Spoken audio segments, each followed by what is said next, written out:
Hi friends, எல்லோரும் எப்படி இருக்கீங்க? நல்லா இருப்பீங்க. பேசும் ரகங்களிலிருந்து உங்கள் நித்யா ராஜேந்திரன். ஃப்ரெண்ட்ஸ், அடுத்து நம்ம மேஷ லக்னத்திற்கு சந்திரன் என்ன செய்ய போகிறாரு அப்படின்னு சொல்லி நம்ம பார்க்கலாம்.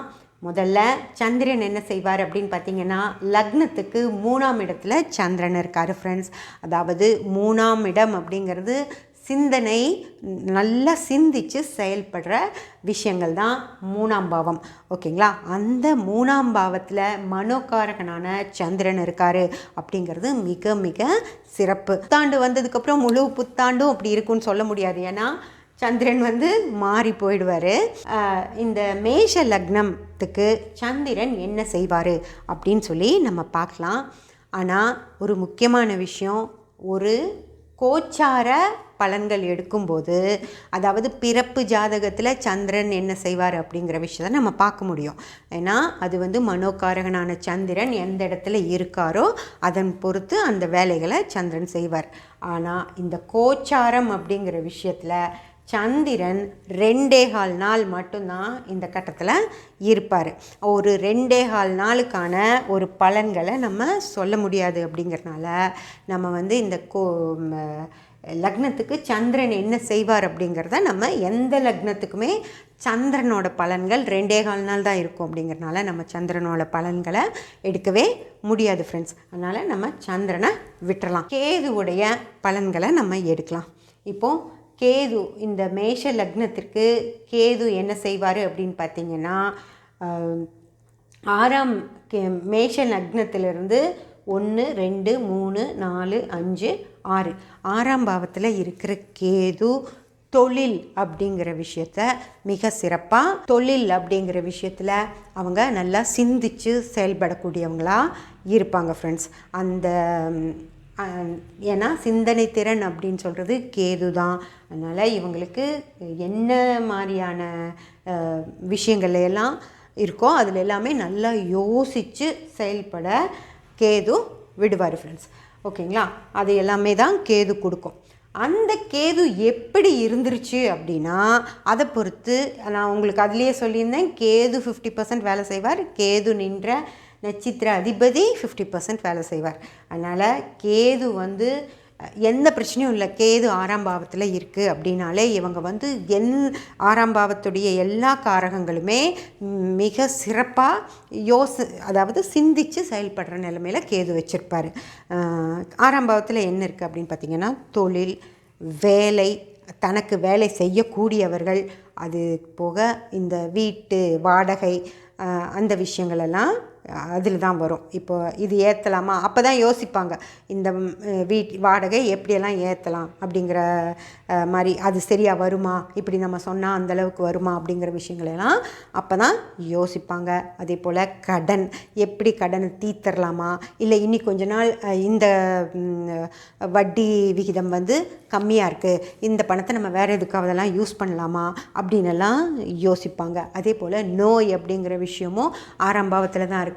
கேது வந்துருச்சு அப்படின்னா ஏதாவது ஒரு பெரிய ஆப்ரேஷன் பண்ண வேண்டி இருக்குது, அந்த மாதிரி விஷயங்கள்லாம் டக்குன்னு நடத்தி முடிச்சிட முடியும் ஃப்ரெண்ட்ஸ். அறுவை சிகிச்சை அப்படிங்கிற விஷயமெல்லாம் கேதுல தான் வரும். அதனால் யாருக்காவது ஏதாவது அந்த மாதிரியான பிரச்சனைகள் இருக்கும்போது கேது அந்த இடத்துல இருந்தார் அப்படின்னா, லக்னத்துக்கு 6ஆம் பாவத்துக்கு கேது வரும்போது அந்த பிரச்சனைகள் எல்லாம், கோச்சாரத்தில் கேது வர்றப்போ தான் இந்த பெரிய பிரச்சனைகளை எல்லாம் தீர்த்த முடியும். ஓகேங்களா? இப்போது இந்த கேது எங்கே இருக்கார் அப்படின்னு சொல்லி பார்த்தோம் அப்படின்னா, கேது அஸ்த நட்சத்திரத்தில் கேது இருக்கார் ஃப்ரெண்ட்ஸ். அஸ்த நட்சத்திரம் யாரோடைய நட்சத்திரம் அப்படின்னு உங்களுக்கு தெரியும் இல்லைங்களா? அஸ்த நட்சத்திர அதிபதி சந்திரன். ஓகேங்களா? இப்போது சந்திரனுடைய நட்சத்திரத்தில் இருக்கிறனால சந்திரன் இவருக்கு வேலை செய்வார். இவர் நகர்ந்துக்கிட்டே இருந்தால் கூட நட்சத்திரம், அஸ்த நட்சத்திரம் அப்படின்னால சந்திரன் கேதுக்கு வேலை செய்வார். இப்போது என்ன ஒரு காம்பினேஷன் அமைஞ்சிருக்குன்னு பாருங்கள். மனோகாரகனான சந்திரனுடைய சாரத்தில் ஞானக்காரகனான கேது நிற்கிறாரு அப்படின்னா, இப்போது இவங்க ஒரு தொழில் செய்யலாம். ஏன்னா 6ஆம் பாவம் அப்படிங்கிறது தொழில், ஒரு தொழில் செய்யலாம் அப்படின்னு இப்போ இவங்க முடிவு எடுத்தாங்க அப்படின்னா தான் பர்ஃபெக்டாக இந்த நேரத்தில் இது சரியாக வருமா நீட்டாக கம்ப்ளீட்டாக ஒரு பிளான் பண்ணி, அந்த பிளானில் ஒவ்வொரு விஷயத்தையும் எழுதி அது பண்ணால் சரி வருமா அப்படின்னு சொல்லி இப்போ இவங்க யோசித்தாங்க அப்படின்னா சந்திரனும் கேதுவும் சேர்ந்து மிக அற்புதமான யோசனைகளையெல்லாம் உங்களுக்கு கொடுப்பாங்க. அந்த நேரத்தில் என்ன விஷயமானாலும் சரி, தொழில் இல்லை ஒரு இடம் வாங்குகிறோம், அந்த பத்திரத்தெல்லாம் படிக்கணும், அந்த இடத்துல இடம் வாங்கினா நமக்கு அது சரியாக வருமா அப்படின்னெல்லாம் நம்ம யோசிக்கிறாங்க அப்படின்னு சொல்லி பார்த்தீங்க அப்படின்னா அது எல்லாமே இவங்க 2 பேரும் பர்ஃபெக்டாக பண்ணி கொடுத்துருவாங்க. அதே போல் ஒரு கடன் வாங்கணும் அப்படின்னா அந்த கடனை இந்த டைம்குள்ளே கட்டிட முடியுமா அப்படின்னு எல்லாமே யோசித்து, அதாவது ஏனோ தானோன்னு செய்யாமல் ஒரு தடவைக்கு 10 தடவை யோசித்து, மனோகாரகனான சந்திரனும் ஞானக்காரகனான கேதுவும் சேர்ந்து யோசித்து ஒரு விஷயத்தை சொல்லி கொடுக்குறாங்க இந்த லக்னக்காரங்களுக்கு அப்படின்னா அது அற்புதமாக மிக மிக பர்ஃபெக்டாக அந்த விஷயங்கள் வரும். அதனால் இந்த நேரத்தை இவங்க அறிவு சார்ந்த விஷயங்களுக்கு இந்த நேரத்தை இவங்க யூஸ் பண்ணிக்கிறது மிக மிக அற்புதமாக இருக்கும் ஃப்ரெண்ட்ஸ். அதே போல் இந்த சூரியனும் குருவும் இங்கேயே இருக்கிறது. இவங்க அதாவது சூரியன் அப்படிங்கிறது ஆளுமை நிறைந்த விஷயம், குரு அப்படிங்கிறது எதையும் நிதானித்து சிறப்பாக ஒரு விஷயத்தை நடத்தி கொடுக்குற ஆள் குரு. ஸோ சூரியனும் குருவும் லக்னத்திலேயே இருந்து மனோகாரகனான சந்திரனுடைய சாரத்தில் கேது இருக்கிறது அப்படிங்கிறது மிக மிக சிறப்பு. இந்த நேரத்தில் நீங்கள் என்ன மாதிரியான விஷயங்களை வேணாலும் நீங்கள் முன்னெடுத்து தைரியமாக செய்யலாம். உங்களை இவங்க யாருமே கைவிடவே மாட்டாங்க ஃப்ரெண்ட்ஸ். அதாவது மேஷ லக்னக்காரர்களுக்கு இது ஒரு சிறப்பான மாதமாக தான் இருக்கும். ஏன்னா இந்த 4 கிரகங்களுமே உங்களை அப்படி தாங்கி பிடிச்சிக்கும். எந்த இடத்துலையும் நீங்கள் தவறு செய்ய இந்த 4 கிரகங்களும் விடவே விடாது. அதனால் தைரியமாக ஏதாவது ஒரு இன்வெஸ்ட்மெண்ட்லாம் செய்கிறது அப்படின்னா இந்த மாதம் நீங்கள் தாராளமாக, ஏன்னா அவ்வளோ யோசனைகளை இவங்க கொடுப்பாங்க. அதனால் தைரியமாக தாராளமாக நீங்கள் எல்லா வித இன்வெஸ்ட்மெண்ட்ஸு அதெல்லாம் செய்யலாம்.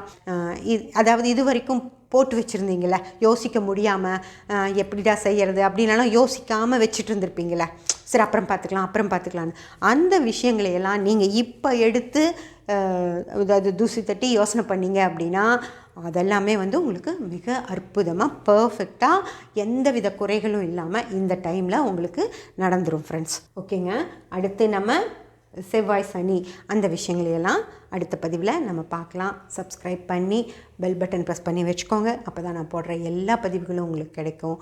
லைக் பண்ணி கமெண்ட் பண்ணி ஷேர் பண்ணிங்கன்னா எனக்கு சப்போர்ட்டிவாக இருக்கும். Thank you friends.